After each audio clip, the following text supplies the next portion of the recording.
मालवा प्रांत की उज्जैनी नगरी में, जिसे आजकल उज्जैन कहते हैं, एक उच्च श्रेणी के विद्वान, नीति कुशल, न्यायपरायण, प्रजावत्सल, सर्वगुण संपन्न राजा राज करते थे।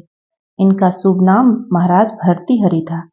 राजा भर्तृहरि अपनी प्रजा को अपनी संतान की भांति चाहते थे और उसी के हित चिंतन में रात दिन मशगूल रहते थे। इनके न्यायप्रियता और प्रजा हितैषिता की चर्चा सारे भारत में फैल गई थी। इसलिए अन्य राज्यों की भी बहुसंख्यक प्रजा अपना राज्य छोड़कर इनके राज्य में आकर बस गई थी। इससे उज्जैनी की शोभा समृद्धि में काफी वृद्धि हो गई थी। राजा के धर्मपरायण होने के कारण प्रजा भी धर्मात्मा थी। पूरे राज्य में यज्ञ और हवन होते थे। मेघ समय पर यथेष्ट जल बरसाते थे। लोग अकाल का नाम तक भूल गए थे। राजा प्रजा के भंडार सदा धन धान्य से पूर्ण रहते थे। प्रजा को किसी बात का दुख और अभाव नहीं था। चोरी, लूटमार और डकैती एवं अत्याचार, अनाचार और व्यभिचार इत्यादि का नाम ही उठ गया था। कभी ही कोई ऐसा मामला राज दरबार में आता था। दोषियों को महाराज सख्त सजा देते थे। न्याय, नीति और धर्म पर चलने वालों के लिए महाराज जैसे दयालु थे, दुष्ट और अन्यायियों के लिए वैसे ही कठोर थे। सारांश यह कि उज्जैनी नगर की प्रजा फिर से राम राज्य का सुख लूटती हुई हृदय से महाराज की मंगल कामना और उनके दीर्घ जीवन के लिए ईश्वर से हाथ जोड़ प्रार्थना करती थी। महाराज के एक छोटे भाई भी थे। उनका नाम राजकुमार विक्रम था। विक्रम भी बड़े भाई की तरह ही विद्वान, धर्मात्मा और राजनीति कुशल थे। यह राजकुमार विक्रम ही वह सुप्रसिद्ध प्रतापशाली महाराजाधिराज वीर विक्रमादित्य थे, जिन्होंने भयंकर युद्धों में विदेशी आक्रमणकारियों को परास्त कर भारत की रक्षा की और उन्हें इस देश से निकाल बाहर कर अपने नाम से संवत चलाया, जो आज तक विक्रम संवत के नाम से पुकारा जाता है। विक्रमादित्य अपने जमाने में भारत के सर्वश्रेष्ठ राजा समझे जाते थे। महाराजा विक्रम छोटे थे और महाराजा भर्तृहरि बड़े होने के कारण राज करते थे। महाराजा विक्रम बड़े भाई के प्रधानमंत्री का काम करते थे। दोनों भाइयों में बड़ा प्रेम और सद्भाव था। राम लक्ष्मण सी जोड़ी थी। राम लक्ष्मण को जिस तरह चाहते थे, उसी तरह महाराजा भर्तृहरि भाई विक्रम को प्यार करते थे। लक्ष्मण राम में जैसी श्रद्धा और भक्ति रखते थे, वैसी ही श्रद्धा और भक्ति विक्रमादित्य महाराज भर्तृहरि में रखते थे। दोनों के लिए जी जान देते थे। बड़े भाई छोटे को निज पुत्रवत समझते थे और छोटे बड़े को पितृवत मानते थे। महाराजा भर्तृहरि यद्यपि राज कार्य में दक्ष थे, तथापि उन्होंने राजकाज का विशेष भार विक्रम पर ही छोड़ रखा था। पिता जिस तरह सुपुत्र पर गृहस्थी का सारा भार छोड़कर एक तरह निश्चिंत हो जाता है, उसी तरह महाराजा भर्तृहरि विक्रम पर राजकाज का भार छोड़कर निश्चिंत हो गए थे। विक्रम भी अपनी कुशाग्र बुद्धि और राजनीतिकता से सारे काम सुचारू रूप से चलाते थे और राजकाज की जटिल समस्याओं को सुलझाने में महाराज के दाहिने हाथ बने हुए थे। प्रजा सब तरह से सुखी और प्रसन्न थी, पर परमात्मा की इच्छा या होनहार के कारण आगे चलकर एक विष वृक्ष पैदा हो गया। उसने इन दोनों भाइयों में मनोमालिन्य कर दिया। इतना ही नहीं, दोनों को एक दूसरे से जुदा कर दिया। जिसका लोगों को स्वप्न में भी ख्याल नहीं था, जिसका होना लोग असंभव समझते थे, वही हुआ। सच है, होनी होकर रहती है। महाराजा भर्तृहरि की 2 या 3 शादियां हो चुकी थी, फिर भी महाराज ने किसी देश की अपूर्व रूप लावण्य संपन्ना परम सुंदरी एक राजकुमारी से शादी कर ली। नई महारानी का नाम पिंगला था। महारानी पिंगला के असाधारण रूपवती होने के कारण महाराज उनके रूप पर ऐसे मोहित हुए कि अपनी विद्या, बुद्धि, विवेक और विचार को ताक पर रखकर उनके हाथों बिक गए। महाराज भर्तृहरि को महारानी पिंगला बिना चैन नहीं था। वे पिंगला के हाथों की कठपुतली बन गए थे। महारानी पिंगला जो चाहती थी, वही महाराज से करा लेती थी। महाराज बिना कुछ सोचे समझे, बिना आगा पीछा देखे, आंख बंद करके रानी पिंगला की इच्छा अनुसार चलते थे। उन दिनों रानी पिंगला ने ऐसा जादू कर दिया था कि महाराज अपने होश हवास खोकर पूरे तौर से उनके गुलाम हो गए थे। कहते हैं, संसार में एक पत्ता भी बिना ईश्वर की मर्जी के नहीं हिलता। इस जगत में जो कुछ होता है वह ईश्वर की इच्छा से होता है। वह जो चाहते हैं सो करते हैं, पर ईश्वर जो करते हैं वह प्राणी की भलाई के लिए करते हैं, इसमें संदेह नहीं। ईश्वर की इच्छा से ही कई रानियों के होते हुए भी महाराज ने पिंगला का पानी ग्रहण किया। ईश्वर की इच्छा से ही वह सब विद्या बुद्धि बिसरा कर रानी के कृत दास हुए। इससे महाराज का बड़ा उपकार हुआ, ऐसा भला हुआ जिसकी तुलना नहीं। महारानी पिंगला पर महाराज भर्तृहरि जान देते थे। आठों पहर 64 घड़ी उसी का ध्यान रखते थे। महारानी रात को दिन और दिन को रात कहती तो महाराज भी वैसा ही कहते। हर तरह उसी की आज्ञा पालन करने और हाँ में हाँ मिलाने को तैयार रहते थे। महाराज में कोई दोष भी न था, पर महारानी ऊपर से सती होने का ढोंग करती थी। महारानी जैसी रूपवती थी, ऐसी ही चालाक मक्कार थी। महारानी पिंगला राज्य के कोतवाल पर मोहित थी। बहुत दिनों तक यह कलंक कथा छिपी रही। मनुष्य अपने पापों को कितना ही छिपावे, पर एक न एक दिन प्रकट हो ही जाते हैं। एक न एक दिन संसार उनको जान ही जाता है। मनुष्य मनुष्य के गुप्त कामों को नहीं देख सकता, मनुष्य मनुष्य के दिल का हाल नहीं जान सकता, पर परमात्मा से कुछ नहीं छिपता। उसकी नजर हर जगह पहुंचती है। वह 7 कोठों के अंदर भी मनुष्य के कुकर्म को देख लेता है। वह घट घट निवासी अंतर्यामी मनुष्य मात्र के हृदय के भीतर की बात को जानता है। जब तक उसकी इच्छा नहीं होती, मनुष्य के कुकर्म छिपे रहते हैं। उसकी इच्छा होती ही उन्हें जगत जान जाता है। मनुष्य मनुष्य की आंखों में धूल झोंक सकता है, पर परमात्मा की आंखों में धूल नहीं झोंक सकता। जब तक समय नहीं आया, महारानी की पाप लीला छिपी रही। समय आते ही पहले वह गुप्त रहस्य राजकुमार विक्रम को मालूम हुआ। महारानी के कुकर्म की बात उनके कानों तक पहुंच गई। हाँ, महाराज अंधेरे में ही रहे। भाभी के कुकर्म के बारे में जानकर राजकुमार विक्रम को गहरी मनोवेदना हुई। उनका खाना पीना सोना बैठना सब छूट गया। अपने सुप्रसिद्ध उच्च कुल में दाग लगने और पूज्य भाई के अनिष्ट की आशंका से उनकी नींद हराम हो गई। उन्होंने अनेक बार महाराज से यह बात कहने का विचार किया, पर महाराज का महारानी पर निश्चल विश्वास और अटल प्रेम देखकर साहस न हुआ। एक दिन मौका पाकर एकांत में विक्रम बोले, पूज्य अग्रज, आप मेरे पिता के समान ज्येष्ठ भ्राता हैं। आप सब तरह से चतुर, होशियार और परले सिरे के बुद्धिमान हैं, पर एक जगह आप धोखा खा रहे हैं। मेरा ऐसा कहना छोटी मुंह बड़ी बात करना है।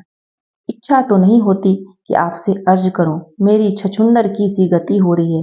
कहूं तो खराबी, न कहने से कुल में दाग लगता है, बदनामी होती है और आपके जीवन में संदेह होता है। कहने से आपका भय लगता है। क्या कहूं, कहा नहीं जाता, गला रुका आता है, जबान लड़खड़ाती है, पर लाचारी में कहना पड़ रहा है। मैंने भाभी के संबंध में कलंकपूर्ण बात सुनी है। सुनकर ही मैंने उसे ठीक नहीं मान लिया। उसकी पूरी तरह से तहकीकात भी की। जांच में बात के सच्ची उतरने पर मैंने आपसे कहने का दृढ़ संकल्प लिया है। आपसे मेरी विनीत प्रार्थना है कि सावधान होकर चले। अत्यधिक विश्वास अच्छा नहीं। राजकुमार विक्रम की सारी बातें चुपचाप सुनकर महाराज ने कहा, भाई, तुमको भ्रम हुआ है। तुम्हारी बुद्धि विकृत हो गई, तुम्हारा दिमाग खराब हो गया है। महारानी पिंगला आदर्श सती है। वह रात दिन मेरे लिए प्राण देती है, मेरा ही जप तप और ध्यान करती है, मेरे सुख में सुखी और दुख में दुखी रहती है। ऐसी सती को असती कहकर उन पर कलंक कालिमा पोतकर तुम अच्छा नहीं करते। खैर, जो हुआ सो हुआ। तुम छोटे भाई हो, इससे क्षमा करता हूँ। अगर और कोई होता तो अभी सूली पर चढ़वा देता। आज जो कहा सो कहा, किंतु भविष्य में फिर कभी ऐसी बेहुदा बात जबान से न निकालना। राजकुमार ने महाराज के इतना कहने पर भी उन्हें बहुत कुछ समझाया, कुछ प्रमाण भी दिए, पर पिंगला के रंग में रंगे हुए महाराज पर कुछ भी असर न हुआ। कुमार ने इससे सुफल की संभावना न देखी। तब मन में यह बात समझकर कि समय आए बिना कोई काम नहीं होता, समय आने पर भाई की आंखें आप ही खुल जाएंगी, उस समय चुप रह जाना ही उचित समझा।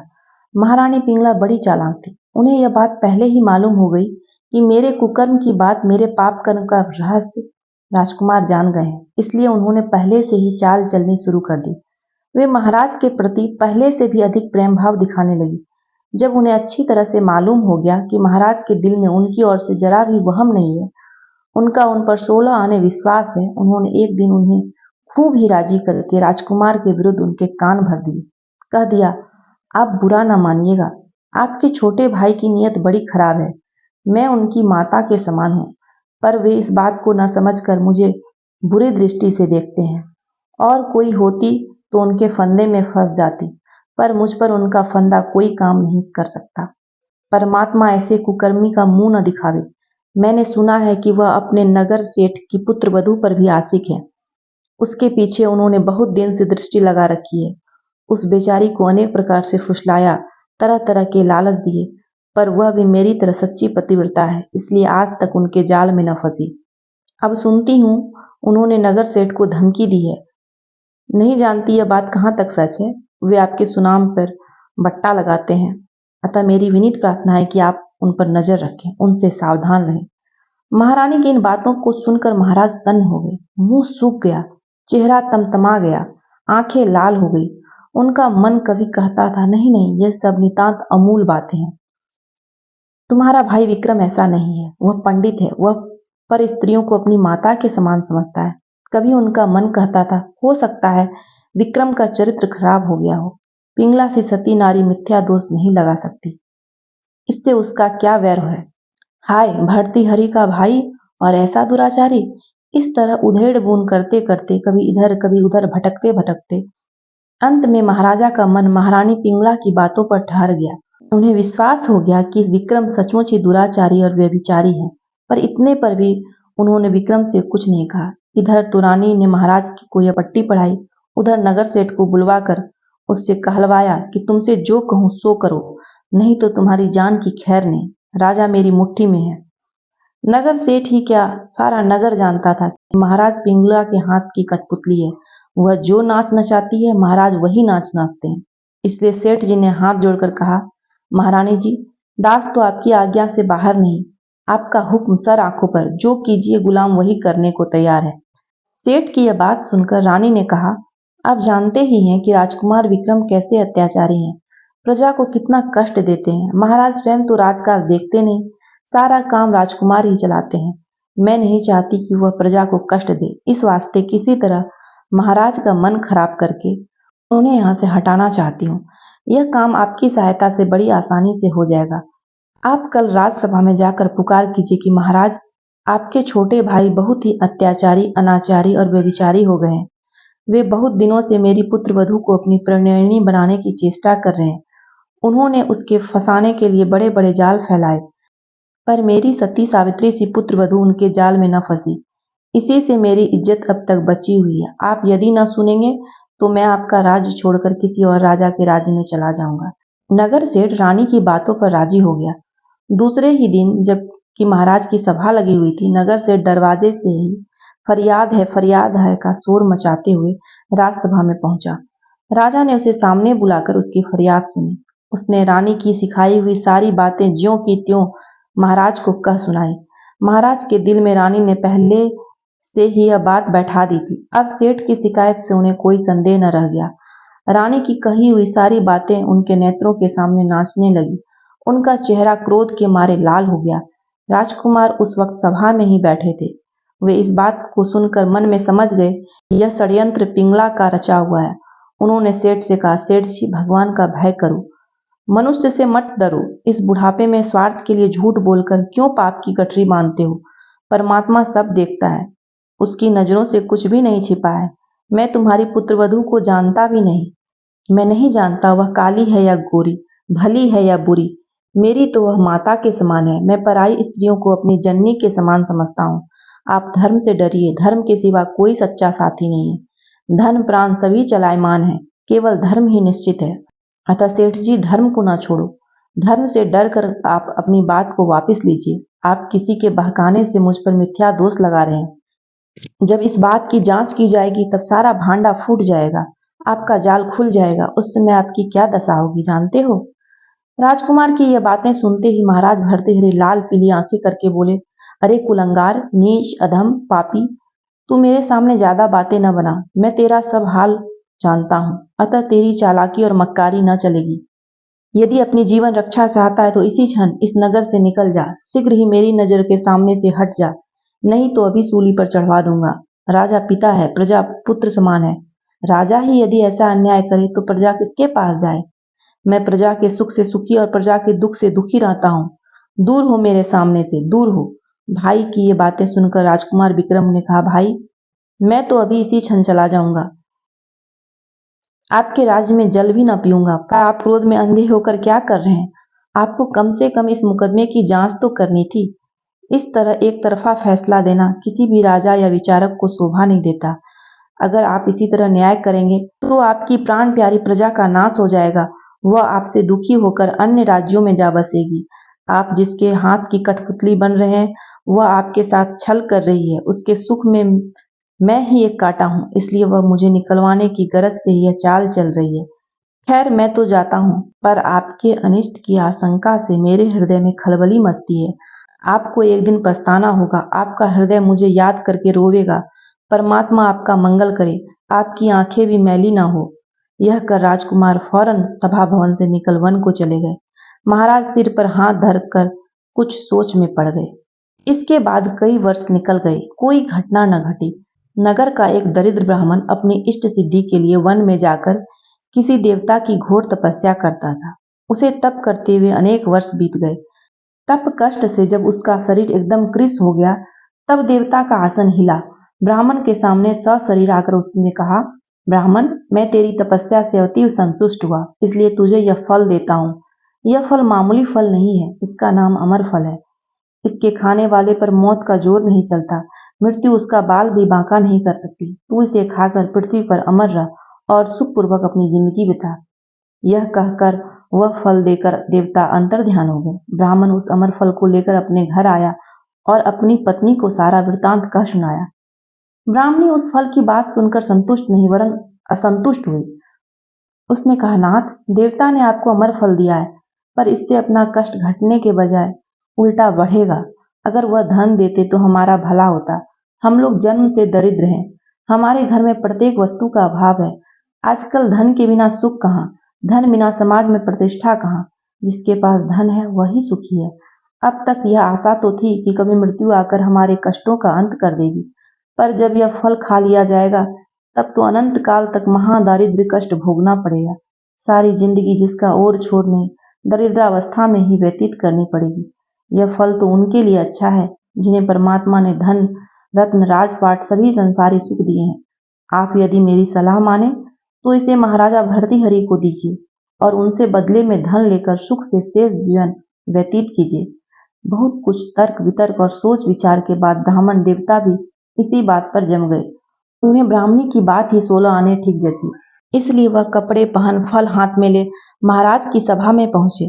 दरबार ने खबर दी। महाराज ने उस ब्राह्मण को अपने निकट बुला लिया और पूछा, देवता क्या चाहते हो, आज्ञा कीजिए, इसी क्षण आपकी आज्ञा पालन की जाएगी।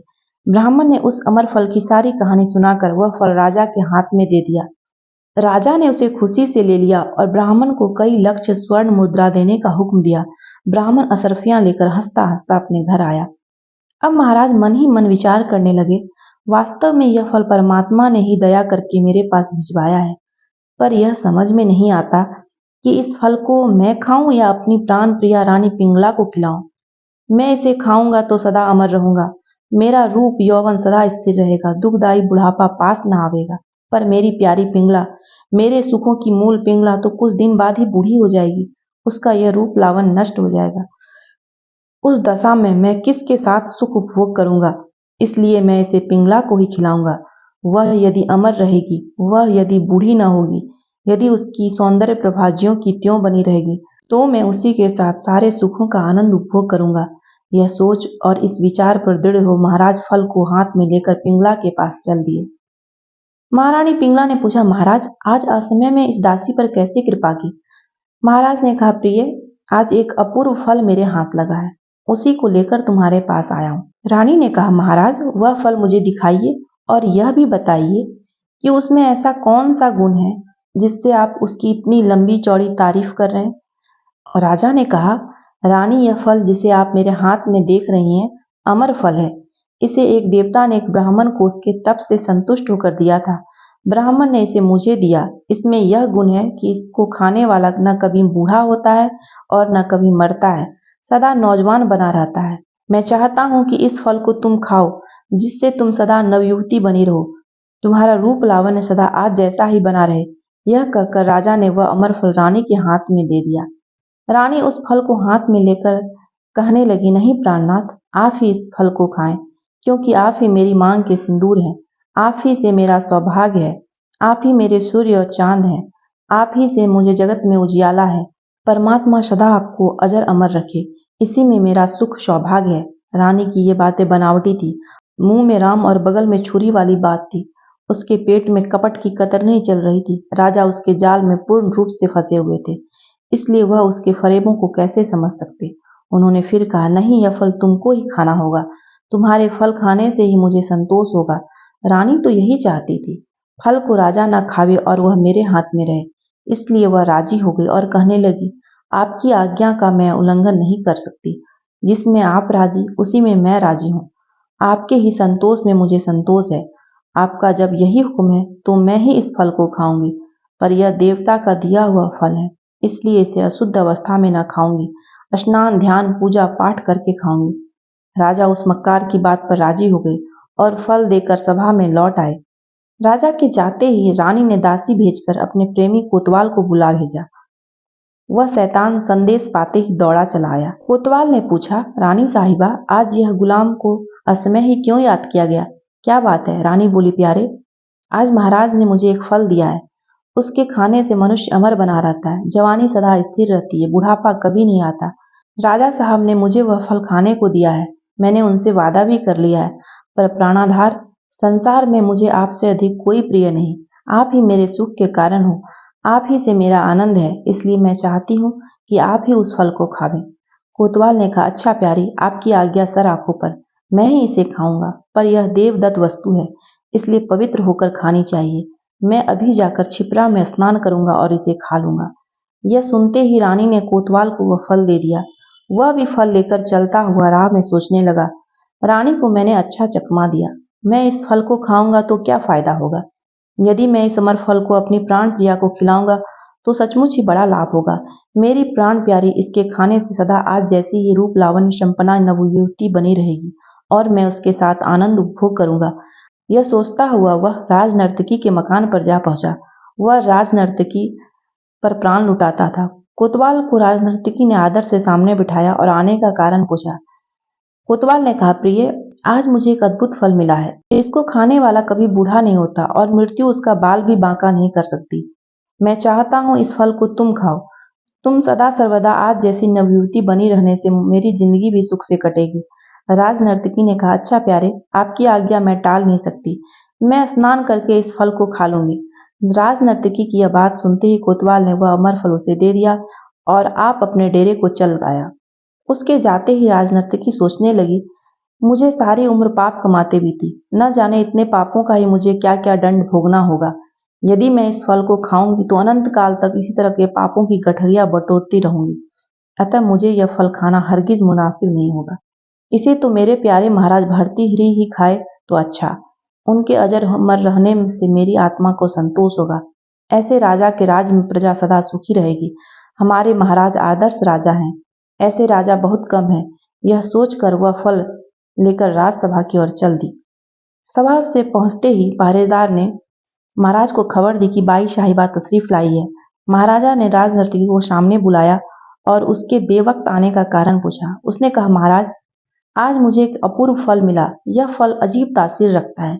इसको खाने वाला सदा अमर रहता है। मैं इस फल को खाऊंगी तो सदा पाप कमाऊंगी, इसलिए यह फल आप ही के खाने योग्य है। आप अजर अमर रहोगे तो पृथ्वी सुखी रहेगी। राज नर्तकी के हाथ में उस फल को देख तथा उसकी बातें सुनकर महाराज के चेहरे का रंग उड़ गया। वह आश्चर्यचकित हो गई। होश हवास ठिकाने आने पर उन्होंने वह फल राज नर्तकी के हाथ से ले लिया और धोकर खा गए। परमात्मा की इच्छा से ही वह फल घूम घाम कर फिर राजा के पास पहुंचा। राजा ने अनुसंधान द्वारा सारा भेद जान लिया। उन्हें पिंगला के छल युक्त कपट व्यवहार पर बड़ी घृणा उत्पन्न हो गई। उन्हें अपनी सबसे अधिक प्यारी रानी के दुर्व्यवहार और विश्वासघात से बड़ा दुख हुआ। उनके दिल पर सख्त चोट लगी। उन्हें संसार से विरक्ति हो गई। उन्हें संसार और विषय भोगों से एकदम नफरत हो गई। उन्होंने समझ लिया कि संसार में कोई किसी का नहीं है। यह मिथ्या जाल है। इसमें फंसकर लोग अपना दुष्प्राप्य जीवन वृथा खोते हैं। भर्तृहरि ने प्रधानमंत्री को सामने बुलाया। राज्य का सारा काम उसे सौंपकर अपनी राजसी पोशाक उतारकर भगवा चोला पहन वन की ओर प्रस्थान किया। चलते समय उन्होंने मंत्री से कहा, मैंने अपने धर्मात्मा और सत्यवादी भाई विक्रम के साथ बड़ा अन्याय किया। उस समय मेरी अक्ल पर पर्दा पड़ा हुआ था। मुझे उचित अनुचित का ज्ञान भी नहीं था। उस कुटिला ने मुझ पर जादू सा कर दिया। मंत्रीवर, आप विक्रम का पता लगाना। यदि वह मिल जाए तो उसे राजगद्दी पर बिठा देना। यदि महाराज भर्तृहरि चाहते तो रानी पिंगला को जीते जी ही जमीन में गड़वा देते, उस दारोगा को तोप के मुंह में बंधवा देते और फिर से शादी कर लेते। पर उनको तो निर्मल ज्ञान हो गया था। भर्तृहरि संसार की असलियत को समझ गए थे। इसी कारण इनको संसार से घृणा हो गई थी। इन्होंने समस्त उपभोग, वस्त्र, स्त्री, राजपाट सबको तृण के समान समझकर एक क्षण में त्याग दिया। ऐसा ऐसे ही किसी से नहीं हो सकता। ऐसा उनसे ही होता है जिन पर ईश्वर की दया होती है या पूर्व संचित पुण्यों का उदय होता है। एवं अंततः भर्तृहरि ने वैराग धारण कर लिया। इनका एक अन्य लोक प्रचलित नाम बाबा भर्तृहरि भी है।